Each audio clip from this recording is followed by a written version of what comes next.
주님께서 예루살렘 성전에 올라가실 때 많은 사람들이 주님을 맞았습니다. 그리고 주님을 향하여 외쳤습니다. 호산나, 주님께서 참된 구주이십니다. 성도 여러분, 우리가 고난주간에 주님을 만나지 못한다고 한다면, 주님의 은혜를 깨닫지 못한다고 한다면, 주님의 은혜에 참여하지 못한다고 한다면 어느 때 하나님의 은혜를 깨달을 수 있겠습니까?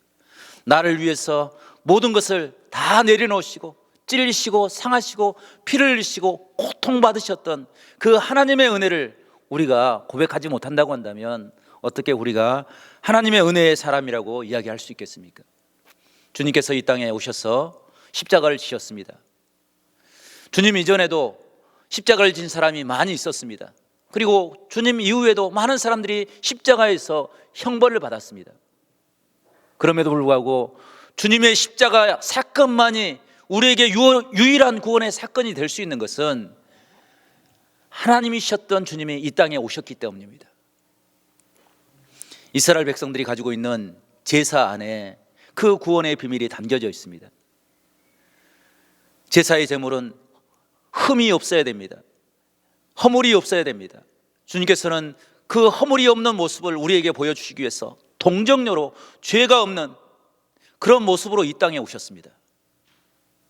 그리고 주님은 친히 모든 죄를 세속하는 피 흘림이 없이는 죄삼이 없느니라 말씀하셨던 그 하나님의 말씀을 이루시기 위해서 고난당하시고 상하시고 고통을 당하셨습니다. 그것이 우연히 이루어지는 일이 아니라 우리를 위해서, 우리를 구원하시기 위해서 주님께서 모든 것을 다 내어주신 하나님의 사랑의 징표가 되었다라고 이야기하고 있습니다.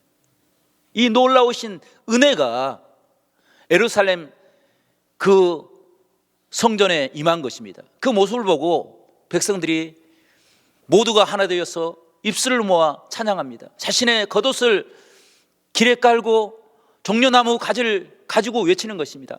호산나, 주님께서 임하셨습니다. 주님이 우리의 구원자이십니다. 주님의 은혜를 선포할 때 그 모습을 다른 시각으로 바라보는 사람들이 있었습니다. 그 사람들이 바리새인들이었습니다. 바리새인들은 예수님을 찬양하는 그 모습을 바라보면서 참남하다, 어떻게 사람인 예수가 구원자가 될 수 있겠느냐라고 그를 조롱하고 그를 찬양하는 사람들을 책망하라고 이야기합니다. 그때 주님께서 하신 말씀이 오늘 40절 말씀인데요, 40절 말씀을 저와 여러분이 다시 한번 읽어보겠습니다. 40절입니다. 시작. 대답하여 이르시되 내가 너희에게 말하노니 만일 이 사람들이 침묵하면 돌들이 소리 지르리라 하시니라. 아멘.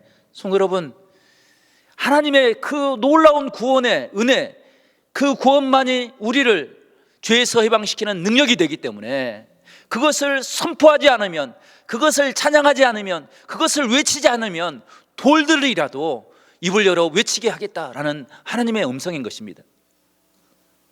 모든 사람들을 구원하는 은혜가 그 찬양과 그 고백에 담겨져 있기에 그 은혜를 세계 열방 모든 사람들에게 하나님의 복음이 증거되기를 원하는 그런 갈급한 심령을 가지고 주님께서 우리에게 말씀하시는 것입니다.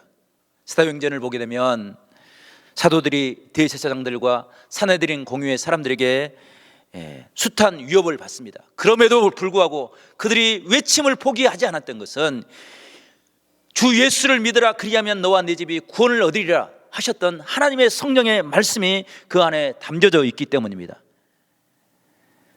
우리도 주님의 오심을 찬양하며 그 구원의 은혜를 선포하며 살아갈 수 있기를 간절히 바랍니다. 이사야 선자는 그 모습을, 주님께서 당하신 그 십자가의 고통의 모습을 이렇게 고백하였습니다. 그가 찔림은 우리의 허물 때문이요, 그가 상함은 우리의 죄악 때문이라. 그가 징계를 받음으로 우리가 평화를 누리고 그가 채찍에 맞음으로 우리가 나음을 받았더라. 아멘. 성도 여러분, 우리의 모든 허물과 우리의 죄악과 우리의 모든 상처진 것들, 그것이 주님의 고난 안에, 십자가의 은혜 안에 담겨져 있음을 우리에게 이야기하는 것입니다. 미국의 필라델피아라는 시에 가면 4명의 특별한 사람들의 용기와 희생을 기념하기 위해서 한 건물을 지었는데 그 건물의 이름이 포 채플린스라는 기념관이고 예배당입니다. 1943년 1월 22일 한창 2차 세계대전이 치러진 상황에 연합군 병력 수송선이었던 도체스터라는 배가 904명의 병사를 싣고 어둠을 뚫고 북으로 향하고 있었습니다. 그 항해가 12일째 되던 날에 그 배가 독일군 잠수함에 발각이 되었습니다. 독일군 잠수함이 도체스터호에 어뢰를 발사했습니다. 어뢰를 맞고 그 배가 물에 잠기기 시작했습니다. 배가 아수라장이 되었습니다. 병사들은 서로를 붙잡고 어떻게 해야 될지 알지 못하고 방황했습니다. 그때 그 배에 4명의 목사님, 군목이 있었습니다. 4명의 목사님들이 구명조끼를 찾아서 병사 하나하나에게 나눠주었습니다. 그리고 구명정으로 갈 수 있는 길을 열어주었습니다. 그런데 구명조끼가 턱없이 부족했습니다. 그때 군목이었던 클라크 폴링 중위가 병사에게 물었습니다. 당신이 예수를 믿습니까? 그 병사가 대답했습니다. 나는 주님을 알지 못합니다. 예수님을 알지 못합니다. 그때 군목이었던 목사님이 자신의 구명조끼를 벗어주었습니다. 나는 예수를 믿으니 지금 죽어 천국에 갑니다. 당신은 이 구명조끼를 입고 꼭 살아남으십시오. 그리고 내가 믿었던 주님을 믿으십시오. 그러면 천국에서 다시 만날 수 있을 것입니다. 천국 복음을 증거했던 그 목사님은 그 배와 함께 침몰되어서 죽음을 맞이했습니다. 생존한 병사들은 이 4명의 목사님들이 자신들의 생명을 보호할 수 있는 조끼를 병사들에게 나눠주며 전했던 복음을 기억하고 이렇게 고백했습니다.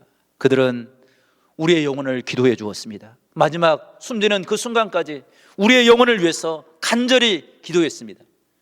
그 기도가 우리의 영혼을 구원하는 은혜가 되었습니다.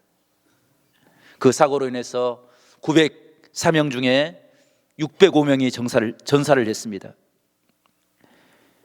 그 4명의 목사님들의 희생을 기르기 위해서 트루먼 대통령은 기념 예배당을 건축했습니다.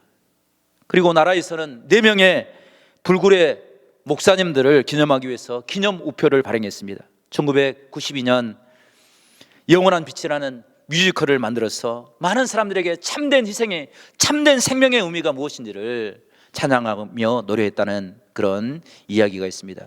성도 여러분, 세상의 모든 지식과 지혜가 사라져가는 그 순간이 온다 할지라도 우리 성도들이 마지막까지 붙잡고 외칠 구원의 은혜는 십자가의 예수 그리스도인 줄로 믿습니다. 그분이 우리를 구원하셨고 우리를 용서하셨고 하나님을 향해 나가는 그 길을 열어주셨습니다. 우리도 그 주님을 외치며 이 땅에서 우리에게 맡기신 사명을 넉넉히 감당할 수 있는, 우리 교회가 끼어서 이 흑암 가운데 어두운 가운데 빠져있는 이 땅을 위해서 부르짖어 기도하며 간구하는 그런 신앙의 모습을 우리 모두가 회복하며 살아갈 수 있기를 간절히 축복합니다.